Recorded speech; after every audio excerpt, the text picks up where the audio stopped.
talk about the injustice system here in the United States, the use of the death penalty, and 2 stories of men that I will never forget.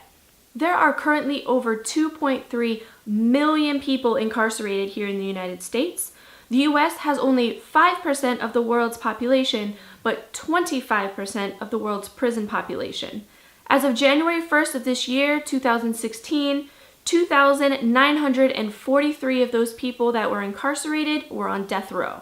So far, 19 states have abolished the archaic practice of capital punishment. However, 31 states still utilize it, including Florida, which is the state that I live in. Since 1989, over 2,000 people have been exonerated, and according to Amnesty International, since 1973, 150 of those have been exonerated from death row. And these are just the people that were granted the ability to be able to present this new evidence in their cases. I will speak of the story of Troy Anthony Davis, where 7 out of the 9 witnesses recanted their stories, many of them saying that they were coerced by the Savannah police and telling them to say certain things. And year after year after year, Troy Davis and his family worked tirelessly to try to prove his innocence, but they were denied at every turn, and he had 4 execution dates before the state of Georgia took his life. For all of these people who have been exonerated, there are countless more who don't have the proper legal representation or other means of proving their innocence and are stuck in this injustice system in the United States. Now, whether you want to believe it or not, we still live in a very racist society, and this is reflected in the criminal injustice system. Today is September 21st, 2016, marking 5 years since Georgia's state-sanctioned murder of an innocent man named Troy Anthony Davis.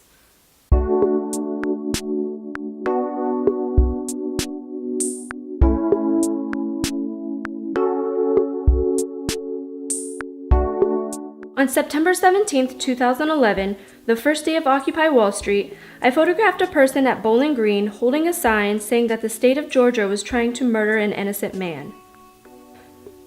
I learned more about Troy Davis in the next few days and was disturbed at the prospect of the state being able to execute someone after so many recantations and testimonials of police coercion. I was still extremely naive. We marched through the streets for hours on September 21st, 2011, the 4th execution date for Troy. It was scheduled for 7 p.m., but shortly before we were told there was a stay. It was my first time learning about that term. Later I learned that there was only a delay, the stay was denied. We danced in the streets of Lower Manhattan, embracing one another with joy from the victory. A couple of hours later, I ventured home and fell asleep from the day's activities. I woke up the next morning to the news that the state of Georgia had murdered Troy shortly after I had fallen asleep. Troy Anthony Davis succumbed to the lethal injection at 11:08 p.m. after 20 years of being on death row. He was an innocent man. The actual murderer had confessed to several people, but never in court. When those he confessed to presented this in their testimonies in court, multiple judges dismissed it as hearsay. At the age of 27, Troy Davis was my first encounter with the injustice system in the United States.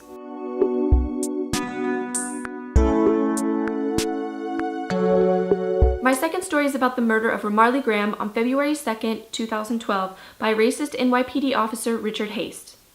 On November 1st, 2011, I had my first arrest for committing civil disobedience against the stop and frisk policy in New York City. Through jail time, court dates, and court support, I became increasingly enraged by what I witnessed. Through marches and the middle-of-the-night raid against Occupy Wall Street, I also became increasingly enraged at the actions of the police. On February 2nd, 2012, NYPD officers followed Ramarley Graham to his home. Security cameras show Ramarley enter the house and shut the door. Moments later, officers arrived, kicked in the door, and cordoned Ramarley in the upstairs bathroom. They did not have a warrant to enter the home. Officer Richard Haste then aimed his gun and shot Ramarley at close range in the chest. Haste and other officers continually claimed they thought he had a gun, but he was unarmed.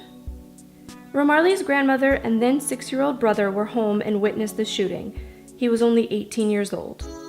Richard Haste was charged with manslaughter and pled not guilty. Bronx County Supreme Court Justice Stephen Barrett later vacated the indictment, ruling the prosecution had given the grand jury flawed instructions. The Bronx County District Attorney's Office presented evidence before another grand jury in 2013, but the grand jury declined to re-indict Haste. Haste has remained an NYPD officer and was moved to the Motor Fleet Division, where 3 black members filed a lawsuit against the department, saying they were denied promotions and raises that were given to their white colleagues. Since 2012, Richard Haste has received nearly $25,000 in raises. The death of Ramarley Graham was my first encounter with police murder. The first time I stood face to face with a grieving mother that still does not have answers. My first time witnessing such grave injustice.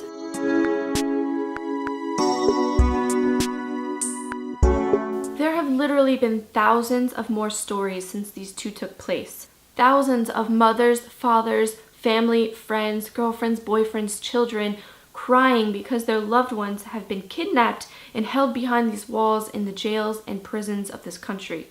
Thousands have fought with everything that they have in them, some of them publicly in the media, but most of them in private. The names of Troy Anthony Davis, Mumia Abu-Jamal, Leonard Peltier are all well known, but most of those held hostage by this system are not known to us, but they are all equally important.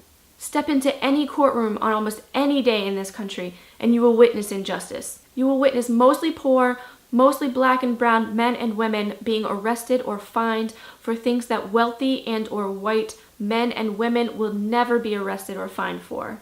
You will witness black and brown men and women being given harsher sentences for the things that white people just get a slap on the wrist for, even for the exact same crimes. If you have any kind of conscience, it's appalling to witness. And if you're white and middle to upper class, you've likely never had to witness any of these things in your entire life. But for black and brown people, it is a daily reality. The police are not their friends, they're not there to protect them, and they never have been. I was in attendance for the funeral of Kimani Gray, a 16-year-old boy who was shot and killed by the NYPD in 2013. I walked past his open casket. This boy had the cutest baby face. There is no way in hell that he looked any kind of intimidating. And just as always happens, the police officers that are involved say they had a gun, they feared for their life. Guess what? Let me tell you something. You choose to be a police officer. If you choose to put yourself in that occupation, your life is the one that should be taken first. You should do everything in your ability to keep people alive, to keep people safe. But you don't do that because you have a racist mentality. You have a power complex, or you're just absolutely panicked and scared. If you are panicked and scared in a situation like that, you should not be a police officer. You should choose another occupation. Do not, under any circumstances, put yourself in a position where you have a gun and you have the ability to take someone's life if you are that motherfucking skittish. You have a taser, you have a nightstick, you have a lot of other options that you can choose from. If the first thing that you reach for is a gun, you should not be a police officer. I know the vast majority of you joined the police force because you wanted to make a difference in your community. If you want to make a difference, fight against poverty, fight against gentrification, fight against the displacement of hundreds of thousands to millions of people every single year that are being displaced because of high-rise condos and the price of rent going up. If you want to make a difference in your community, join a cop watch group. Start a cop watch group. You cannot change something from the inside. You have to change it from the outside. You have to dismantle that. If you are part of that, you are not going to take place in the dismantling of that system because that is your livelihood. Why would you put yourself in a position to then dismantle the very system that pays you? You are not going to do that. And it is so disheartening to see you pieces of shit upholding this blue wall of silence. Every time you lie for a fellow officer, you're making this world worse. Videos of police officers dancing with children is not going to stop the systemic racism that happens in this country. It is going to get the attention of white folks who think that these community relations are now working and things are becoming better. They're not. People who live in these communities and who are oppressed and occupied by these assholes every single day of their lives, they know the reality. They know that things are not getting better. If the police really, really, truly want to bridge that divide, you need to hold these officers accountable. You need to indict them. You need to make sure they get convicted for murder. You need to make sure that they go to jail. When that starts happening and you start getting rid of the bad ones and only the good ones are left, then we can talk. Until then, there is going to be a divide, and it is going to get bigger and bigger and bigger. White people like myself are realizing what the realities are. I see it with my own eyes. I've been a victim of police brutality. I've seen with my own eyes other people being victims of police brutality. I've sat for 24 hours inside of a jail in Queens, New York, with 3 different prison guards taking shifts, making sure that I don't escape the cell, all because I wouldn't take a retina scan. The way that I was treated, I'll have to do another video on that because I don't want to go off on that much of a tangent, but it is disgusting. Inside that jail, inside that prison system, you can't even imagine, and I only scratched the surface of what they do to people who know their rights. They gave me a psych evaluation because I knew my rights, and I said no. I know that I do not have to consent to this, and I am not going to consent to this. All of this because I made a racist white police officer feel guilty, and he arrested me for disorderly conduct. The fact that these police officers can get away with arbitrarily pulling people over and making shit up as they go, saying they fit a description or, some other bullshit. You need to be held accountable. You need to say no. When you don't like your orders, say no. Yes, they're going to retaliate against you, but if you uphold it, no support for you. No support whatsoever. You are the enemy. You are not the number one enemy, but you are the barrier to the enemy. You are upholding the oppressor's ability to continue slavery, to continue oppression, to continue all of the disgusting and horrible things that I hate about this country. And I'm not going to stand idly by. I am going to speak. I have a voice, and I'm going to use it. I'm going to be a cog in this system until that shit crumbles so far to the ground. People, you can't even identify it anymore. If you are watching this on September 21st, I ask tonight at 11:08 p.m. if you hold a moment of silence. This was the exact time that Troy Anthony Davis succumbed to the lethal injection concoction given to him by the state of Georgia. If you're watching this after September 21st, I still ask you to just take a moment of remembrance. If you are interested in learning more about Troy Davis, I highly recommend this book, I Am Troy Davis, by Jen Marlowe, Troy Davis himself, as well as his sister, Martina Davis Correa. It goes into detail about their side of the story. It is very well written, and it will make you cry, and it will piss you off, and it will give you that fire to continue to work against the death penalty and possibly get you to fight against prisons in general and mass incarceration. It needs to stop. First of all, this country has a poverty problem. If you eradicate poverty, you eradicate a lot of crime. But this country doesn't want to do that. This country wants a class system. Those in power want to stay in power. They want to control you. They want to control me. We have so much power. There are not that many of them,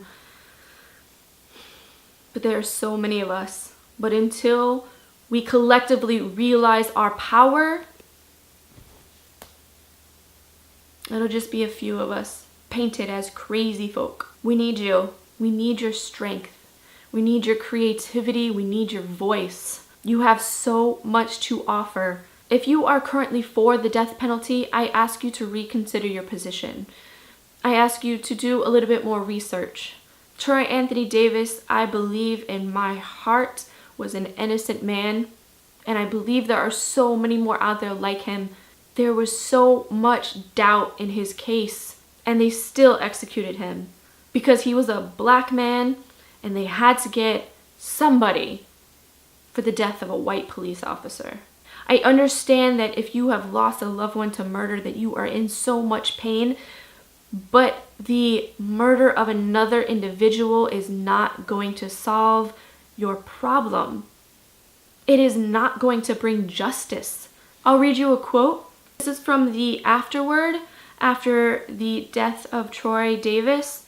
And what of the McPhail family? 6 months after the execution, Officer McPhail's mother, Annalise, was interviewed by CNN. The article describes a woman still haunted by loss. "I don't have the peace yet that I was hoping for," she is quoted as saying, though she remained convinced that Troy had committed the crime. Earlier in the book, it talks about how she was hoping for some type of peace after he was finally executed and everything was done, because this had been over 20 years of accumulating pain and she just wanted it to come to an end. But it didn't. With his death, she still had no peace because now 2 people were dead. Even if it is 100% positive that this person killed another human being, as outright disgusting as it is, guess who kills other human beings every day of the year? The US military. They pick and choose and they drop bombs and they do everything that they can to fight against brown people worldwide to uphold white supremacy. There are alternatives. First, we need to abolish poverty. But while we're doing that, we can create a system of rehabilitation instead of incarceration, because incarcerating a person for years on end, lots of them in solitary confinement, and then some people go directly from solitary confinement out into the world and they have all types of mental instabilities. They're not ready to be back into the world because there was no rehabilitation. They were in a cage. We need something different. We need a different system, and these people in power are gonna fight like hell to keep the one that we have, because white supremacy. They want to see black and brown people and poor people in general behind bars. Is the history, the legacy, and the current situation of the injustice system here in the United States. First, we gotta get angry, and then we gotta work together to find a way out of this system and find a better one. Until the next video, I leave you with revolutionary love. Check 3, mic check and camera check. Check 3.